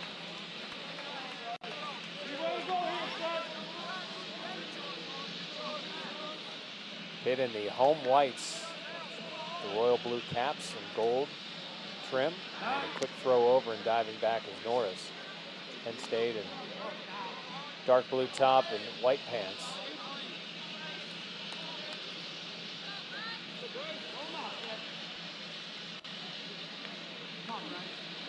Stretch. And the 1-1 is fouled away, now 1-2.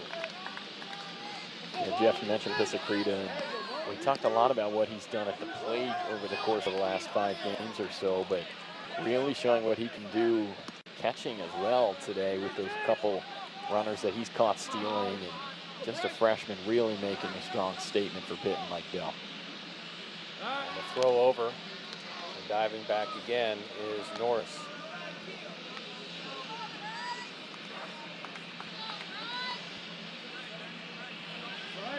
A look in from Mosley. And he comes home with the 1-2. That's low and outside. Pisacreta, good block. He's in the left-hand hitting batter's box. But blocked by Pisacreta. Molinaro now 2-2, 1 out. Norris at first and a 1-0 Pitt lead here in the 7th. Then the ball low, 3-2. A big spot here for Mosley. Second batter he's faced, trying to get comfortable and work here against Molinaro. 1 out in the inning. Molinaro's got a chance to put 2 on for Penn State, still looking for their first run of the game. And a throw over, and leaning was Norris, but he's able to dive back. I think if there were any question if Norris was going to take off on a 3-2 pitch, he showed his hand there. And he fakes it. A fly ball to center. Norris will go 3/4 of the way. Popo will put it away for the 2nd out. That's a great job by Kyle Mosley on the mound for the Panthers. Molinaro was really working in that at-bat, staying patient. Didn't chase too many pitches, very wise at the plate. And, Mosley ends up winning that battle, getting him to fly out in the center. And now the first lefty for Mosley to face is Matt Maloney. Norris still at first. Wonder if he'll try to get into scoring position, but he doesn't need to. A line drive up the middle. And a base hit for Matt Maloney, as there are now runners at first and second and 2 outs here in the 7th. Kayvon Kelly, who singled and was caught stealing at third in the 5th inning. 2 outs, 2 on, 1-run Pitt lead.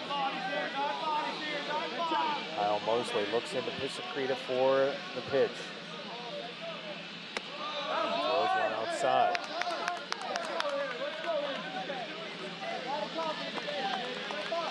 Kevin Michaels on deck.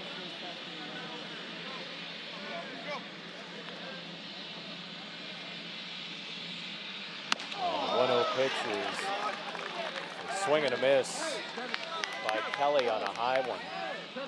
And this is a really big at-bat here, Jeff. 2 outs, and Penn State with 2 on, still trailing by 1. They need to convert to stay in this game, and Pittsburgh, meanwhile, trying to keep that 1-0 lead. 1-1 pitch, another swing and a miss on an off-speed. Good pitch by Mosley. Now 1-2 here with 2 outs and 2 on.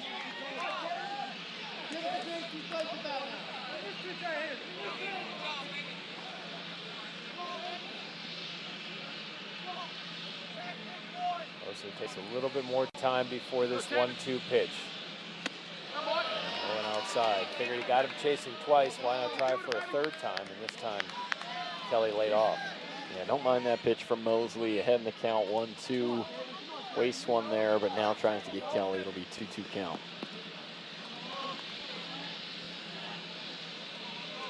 And the pitch is a ground ball past Zuckerman at third. Waved home. Throw coming from left field. Fogel's throw to home and out at home. Pisacreta with the tag. And Justin Fogel. Sporting events, and maybe I had a basketball game that ran 7 to 8, but I knew Pitt was on at 7. I would get in the car, put Bill Hillgrove and Dick Grote on the radio. Billy! And that would be the first thing I hear. But so many iconic calls, even having my parents or family be at those games, and you know, maybe listening in the bleachers on the side, having their headphones plugged in, listening to all the great calls that they had. Absolutely, it was safe. Being Dick Grote on a bunt attempt, and safe at first was Jake Kendrow. I remember being at the NCAA NCAA tournament game against Butler when one of the Panthers players was going after a loose ball and just leveled Dick Grote.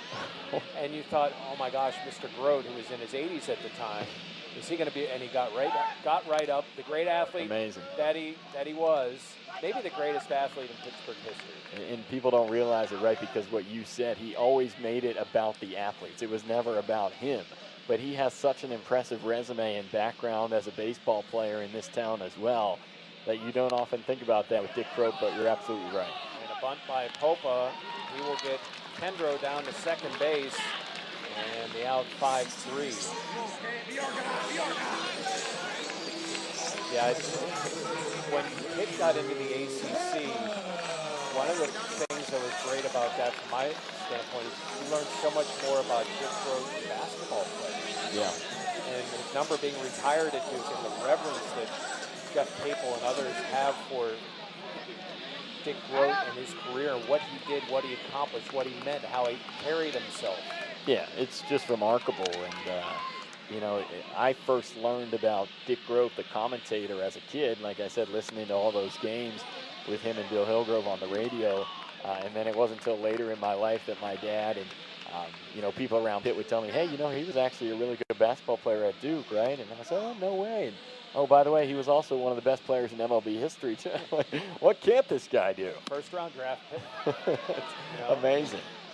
Yeah, he was, and they just held his golf tournament, his memorial golf tournament on Saturday to raise money for scholarships to the University of Pittsburgh. Even though he didn't attend Pitt, he was a Pitt Panther through and through. Yeah. Great that he's going into the Hall of Fame. All right, one out here in the seventh. Runner at second is Kendrow, and Luke Cantwell is up, and it's a 2-1 count to Cantwell. Imagine the stories that were told last weekend in that golf tournament. Oh, I heard Bill was just holding court. I'm sure he was. He can do. Yeah, I saw some pictures going around social media from the golf outing last week, and again, just such an impressive list of Pitt alumni and people in the Pitt community that were in attendance for that. And like you said, just would love to just be a fly on the wall for the conversation. I've heard that some took stories. place. We can't repeat them. Of course not. 3-1 pitch is fouled away by Cantwell. But their genuine love for the university is, as all of those going in, but the fact that neither of them attended Pitt, but yet are staples of Pitt, tells you about them. So Cantwell, one out, runner at second, 3-2 pitch, coming from David Lee.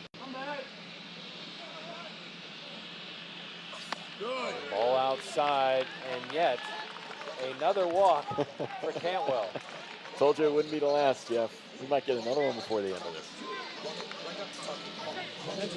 Cantwell now with 52 walks and 17 times he's been hit by a pitch. Dave Melendez, who grounded into a fielder's choice, walked and struck out. So first and second, one out. Panthers looking for some insurance. A 1-0 lead here in the seventh against the Nittany Lions. Stretch. And Lee's pitch is a strike on the outside corner. Stay blue, stay this one right here.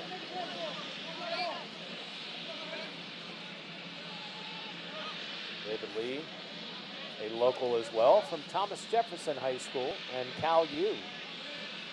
Big numbers of Cal U, now the opportunity at this level, all inside. I think that's one of the cool things with the transfer window. We've seen, Penn State, Albington, whether it's Fogel or we've seen in the ACC with W&J, one of their best players stepping up, I believe actually with Bryant. But these D3 players kind of evolving, and this is a pretty good reliever in Cleveland from Waynesburg that, got an opportunity, and Didn't do much his first couple of years, and then just is scoring it in the majors. Excuse me, with San Francisco. Or the Oakland Rays. Let me guess every team. It's with Oakland. I'm thinking about the kid from Bryant who's the closer for Cleveland Indians. He's done a lot of baseball lately, Jeff. Yeah, there's too many names floating up there. Here's the big thing to know. It's a 3-1 count. Jaden Melendez, first and second here in the 7th. 1-0 Pitt lead. A high fly ball to left. Back is Marsh. Looking, watching, gone! 3-run homer by Jaden Melendez, and now a 4-0 Pitt lead over Penn State. What a shot from Melendez, Jeff, and in a huge spot, 2 runners on. That's going to put the Panthers up 4-0. Melendez, maybe hasn't had the average where he wants it this year, but he leads the team in home runs. Anytime they need a power surge, he seems to provide it. That's exactly what he did here. Turned on one. Wasn't sure if it would make it out, Jeff, because he hit it so high, but he really crushed that ball.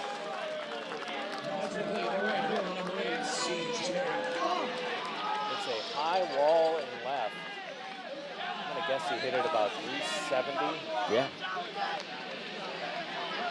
Didn't get it over the wall by much, but you only need to get it over the wall. That's right. Ball high to CJ Funk. Panthers get 3 runs here in the 7th now. A 4-0 lead. Only 1 out. And in a game where we thought we would see a lot of home runs, that was the first. Yeah, but classic instance, baseball, one pitch can really change the game. You go from 1-0 to now Pitt up by 4. No longer clinging to that 1-0 lead. Have a little bit more cushion now and room to work with. And strike called on Funk.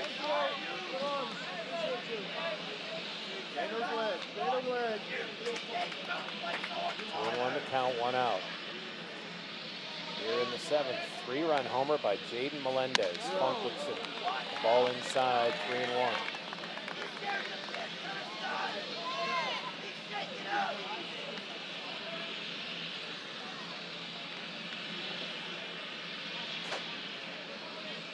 And the 3-1.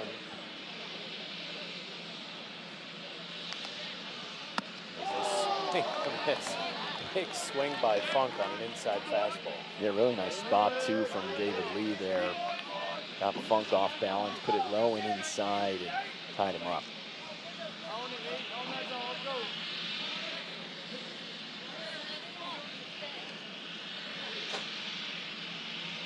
And the 3-2 is fouled away, right side.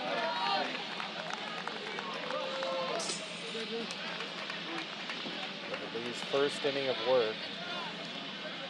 It's a single by Kendro, a sacrifice, and a walk, and the home run by Melendez.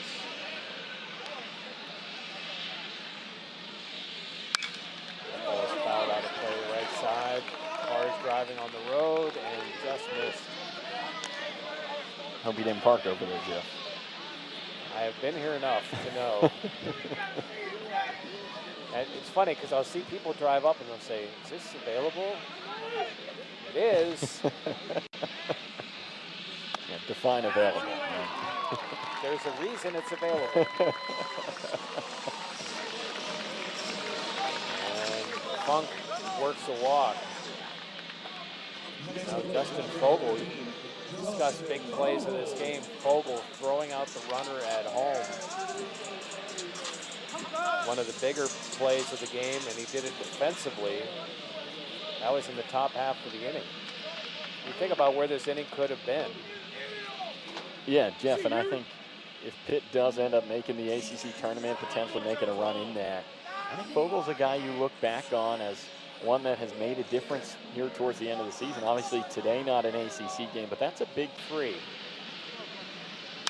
And hits one hard in the right field past the second baseman.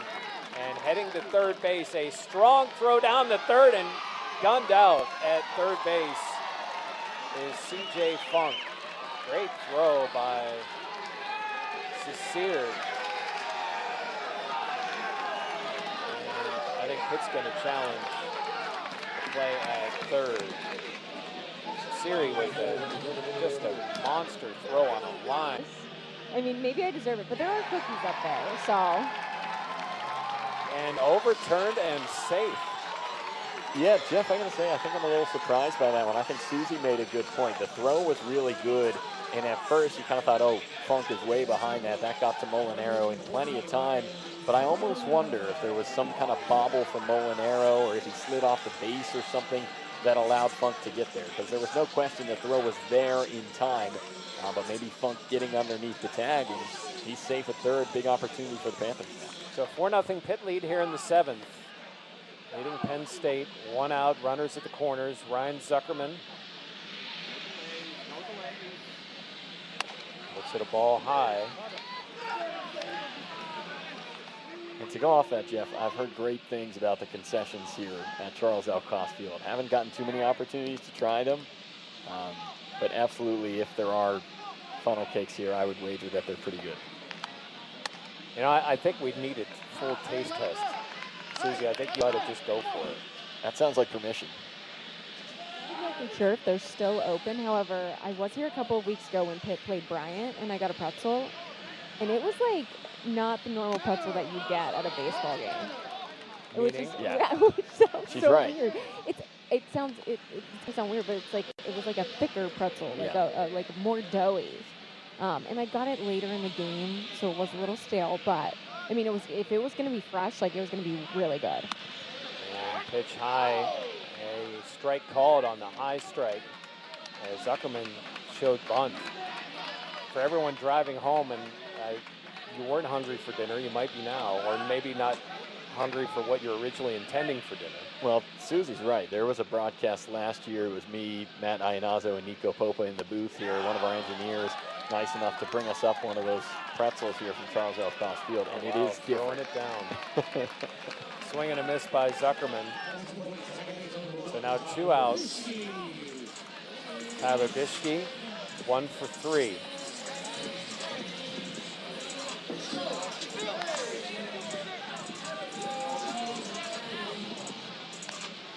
Bischke had a single in his last at bat. 3 runs in. The lead now 4-0 for the Panthers over Penn State.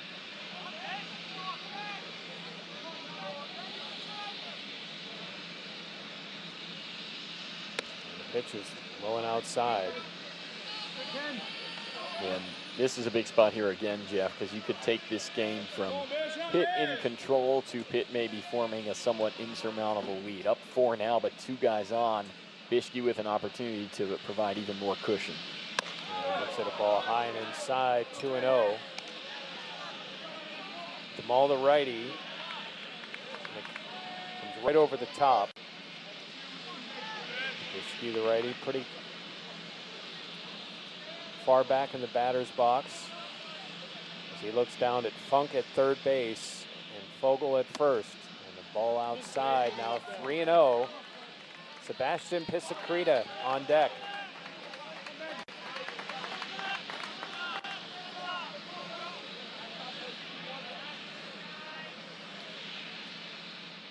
.30 pitch, strike called. Great count to hit, 1.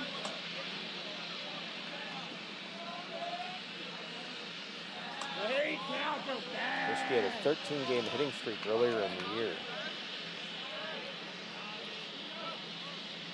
And the 3-1. Check swing, strike called.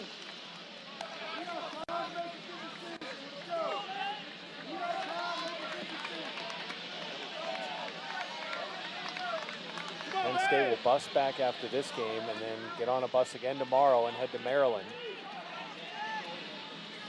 Stay in your zone, man. Base hit, ball 4. 3-2 pitch. Off speed is high. Bases loaded here with 2 outs. And if we thought that was a big at-bat there, Jeff, this one's going to be even bigger. Bases loaded now for Pisacreta, and of course, freshman already with that double back in the 4th inning. So really big spot here for DeMell on the hill for Penn State. Pisacreta at the plate. Freshman's been hot all week. We'll see if he can continue it now. In the Pitt loss at State College, Panthers walked 10, 7 walks for Penn State and a hit batter here tonight. And ball is high. Piscreta. That totally shows the difference and how these teams can evolve over the course of the season from that game just under 2 months ago. 1-0 pitch, swing and a miss by Piscreta. Ball was right down the middle.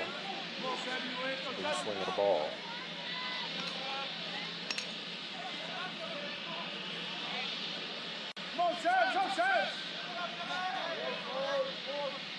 One pitch is a throw over to third instead, and sliding back is Funk. Fogel is at second, Bischke at first.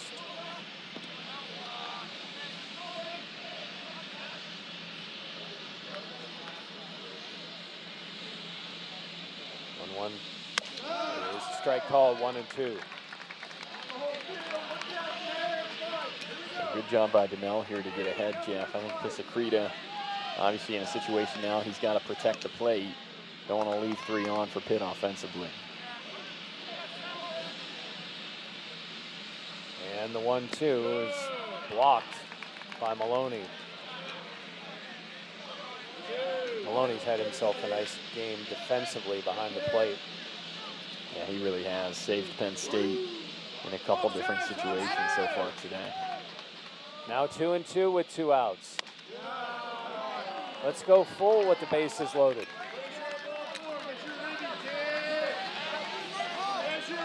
Gabe Melendez, a 3-run homer, and then the Panthers restock the bases here. Nobody, Fogel! With 2 outs in the 7th. 3-2. Ball 4. How about Piscreta going from behind 1-2 in the count, staying patient. DeMel did a nice job. Those pitches were placed well to the point they were just kind of on the outside edge of that zone. But Piscreta was patient, didn't chase, waited for a pitch he liked. Ultimately, 3 straight balls thrown by DeMel, walks in a run. And now Jake Kendrow, the shortstop, who singled and scored in this inning. That was really in this inning, wasn't it, Jeff? The thing amongst baseball media who cover the Pirates, somebody says the game is flying, that inevitably means the game screeches to a halt, and this one is screeched to a halt. Piscreta's thrown out a couple of runners trying to steal. Fogel threw out a runner at the plate.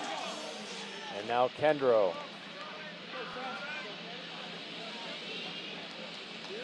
And the 1-0 pitch is strike. Amazing how after pitching coaches visit, how that next pitch is probably 95% a strike. Yeah, it is really impressive, and good to see DeMel getting back on track there with the strike. And a ground ball through the left side, 1 run in, 2nd run hitting home. Bischke slides in, and it's 7-0 Pitt.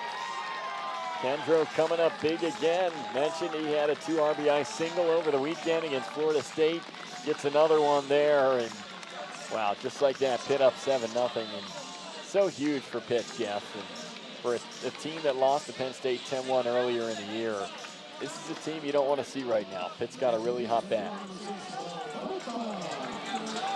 And Molinaro just missed, dove after it, and it just got by him. 7-0 Pitt lead, and Dom Popel with 2 runners on still and 2 outs. Popel looks at a ball low.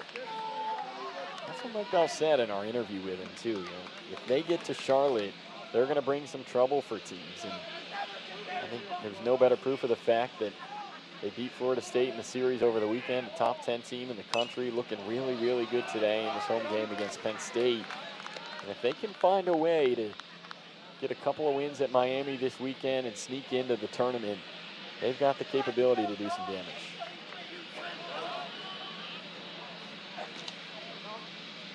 One pitch. Is lined by Popa down the left field line, and fair. It will go into the corner. 1 run in. 2nd one heading home. a two-run double for Dom Popa, and it is 9-0 Panthers. What a spot by Popa, Jeff. You said it, artificial turf here in Pittsburgh, but I think if there had been real chalk down on the left field line, you might have seen it fly up there. Popa grazing the left field foul line off that hit, put it in the perfect spot. Marsh struggled with it in left field, scores a couple more for the Panthers, who are now in full and total control of this ball game. And we're going to get a pitching change for Penn State. The word might be, hey, Cantwell might try to work you for a walk, as he will be the next batter up. 10 home runs on the season. Runner at second base is Popa.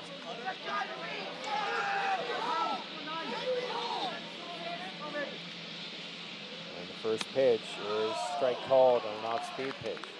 Yeah, Jeff, you mentioned the 10 home runs, probably none bigger than the one he got Friday here against Florida State. What a pitcher's duel that was. Florida State starter struck the Panthers out 17 times, but Cantwell homered for the only run of the game. And another off-speed pitch, and 0-2 to Cantwell.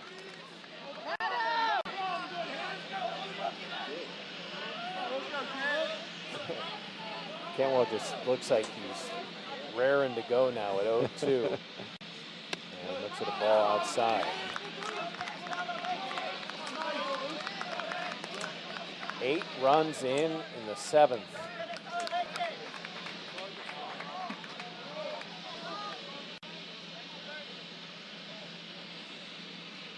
And there's a pop-up into left center field.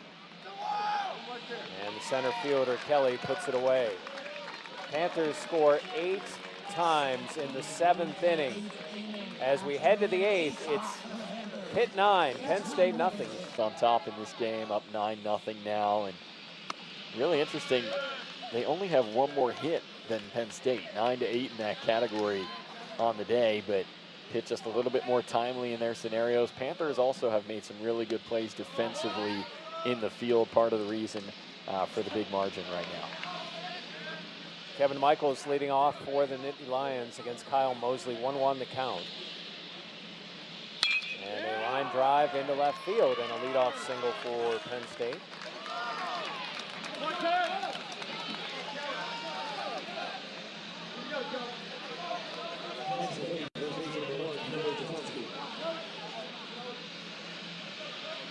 And it's interesting because get another one of these oddities of this game. That's 3 straight singles for Penn State, resulting in no runs. It is odd. A lot of the times that's how these non-conference midweeks can go, Jeff. Weird scenarios popping up here and there. And Penn State has hits in 4 of their last 5 at-bats, but no runs. Yeah, when's the last time you saw a baseball game? Now Penn State. How about 4 straight hits? Yeah, so they've got more hits than Pitt, but they trail 9-0. You ever seen that? And now JT Marr. And if the Nittany Lions are going to get on the board, here's an opportunity with Marr. And we're starting to see some loosening in the Pitt bullpen. That's another thing about college baseball. No lead is safe. No. It's like the NBA. It's true. Yeah, look to Mosley to try and straighten things out here. I think he struggled a little bit so far. Kind of got bailed out at the end of last inning by his defense, but like you said, some guys warming up in the Pitt pen and want to be cautious because you've got that series this weekend, but 2 on, nobody out. This stretch and the 1-0. A strike called. One thing that Mosley and the Panthers have done very well today, they've given up a ton of hits. 0 walks. And that's part of the difference too. That's a great point, Jeff.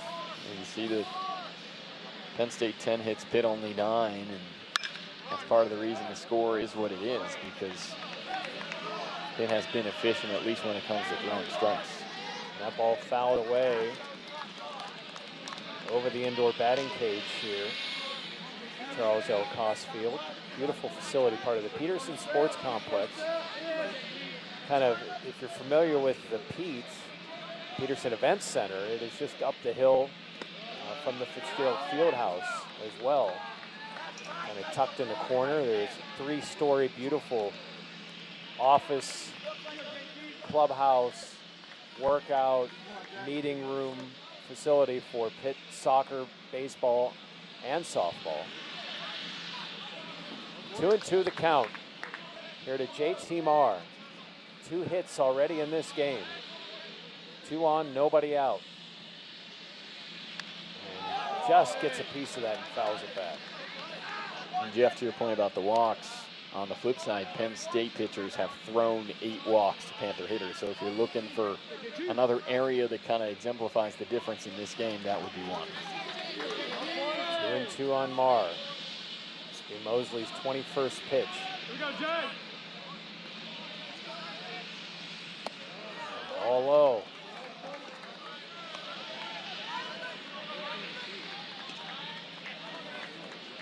Well, 2 of the last 3 Penn State wins have been walk-offs. Not really possible to do that today because they're not at home, but they've come back and won games. And that ball just fisted out of play. It's like you said, no lead is safe, right? I mean, you'd like to think Pitt has this one in control, up 9 in the top of the 8th inning, but Mosley's still got to get his first out here in the top of the 8th. Marr right on top of the plate, left-hand hitter against the righty Mosley. Stretch and the 3-2. Swing and a miss on high heat. And how do you get back on track? Striking out the best hitter on the opposing team. That's a big at-bat there from Mosley to get JT Marr. All right, I'm going to set everybody's phones off here. Now Adam Cesiri. I got the little dot. It took me a second. I got it. It happened to me earlier when I mentioned his name. I'm like, why is my phone on? That was it.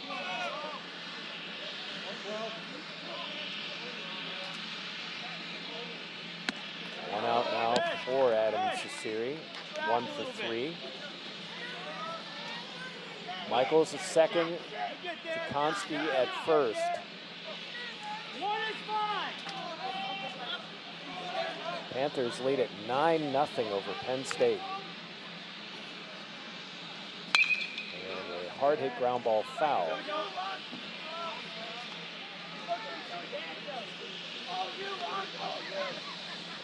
Yeah, Cesiri hitting .306 on the year. Oddly, had a slump coming into this game against Pitt. Only 4 hits in his last 30 at-bats across his last 9 games prior to this one. So Hardy with a hit today. And a ground ball over the head of the pitcher and just no chance. There's a ball that hit hard on the first bounce, went over the head of the pitcher Mosley and just into no man's land. And another single, and the bases are loaded for the Nittany Lions with 1 out. Yeah, just unlucky if you're Mosley there in Pitt.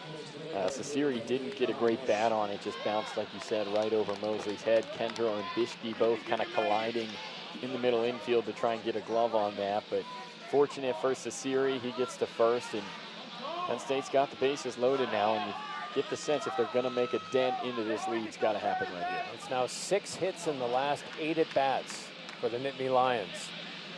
And a swing and a miss by Bobby Marsh.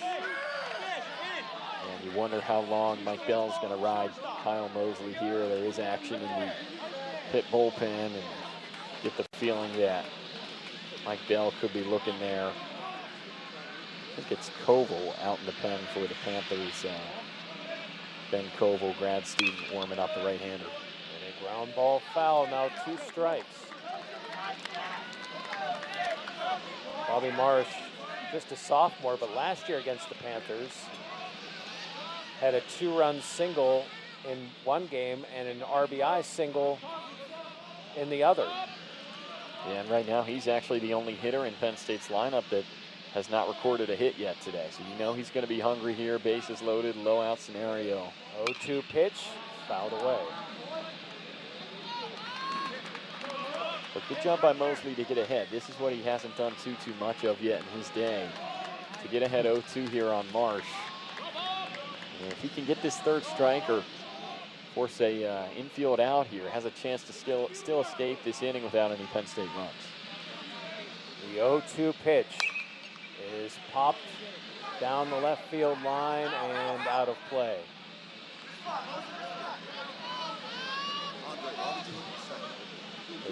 A cement walkway, kind of a picnic area. The ball hit and hit again and went over a fence onto the soccer field as this one kid was desperately chasing after it.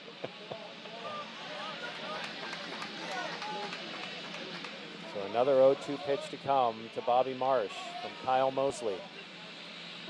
Mosley now at 31 pitches. And the 0-2. Swing and a miss. Big time stuff there from Mosley. Needed a strikeout. Bases loaded scenario. Pressure's on. Trying to keep things together here. Big lead for Pitt, but you always want to keep that shutout. Really, really nice job from Mosley in a big at bat.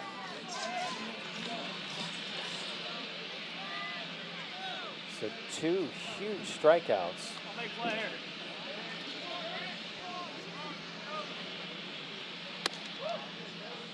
And a ball to Grant Norris.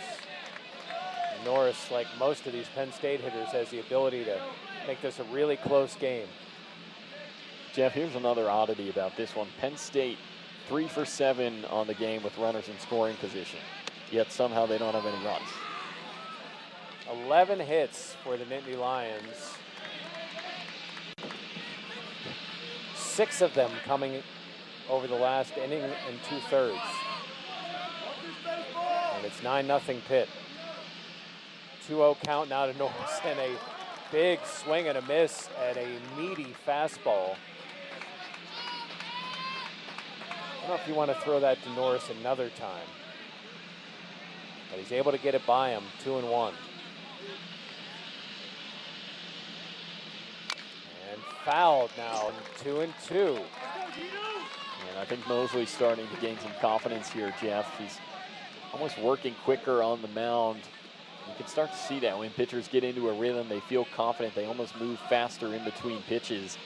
That's what Mosley's doing here, and now he's got a chance to get out of the inning.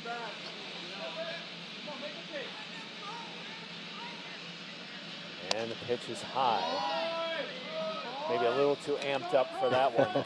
Now 3-2, bases loaded. Grant Norris trying to get a run for the Nittany Lions, a 9-0 Pitt lead. Mosley, the stretch, and the 3-2 is lifted into right field. Funk runs over. It's by the line. Funk puts it away. Penn State has 6 hits. Pittsburgh Pirates right now. There's sometimes where they're facing that fate in their games as well. So I don't know if it's just becoming more normal or what it is. However, it is strange that they have no score. I think the biggest difference maker in this game, there's 2 key components. Aiden Coleman really going out, having a really nice start for Pitt. And then how about Jaden Melendez with a 2-homer game?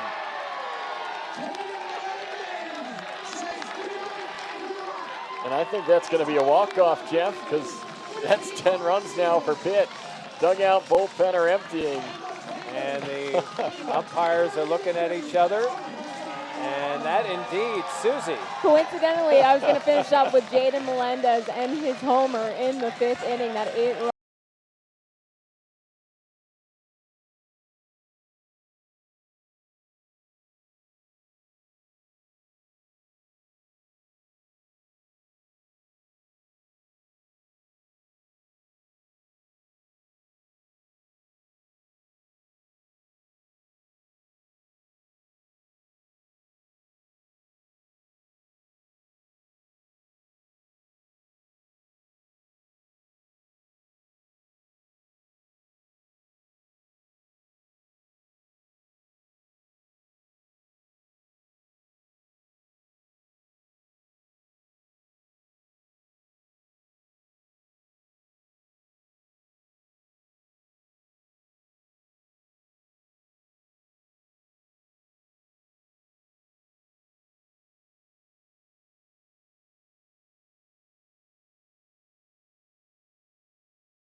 3. And hits one hard in the right field past the second baseman. And heading to third base, a strong throw down the third, and gunned out at third base is C.J. Funk. Great throw by Cecere. And I think Pitt's going to challenge the play at third. Cecere with just a monster throw on a line.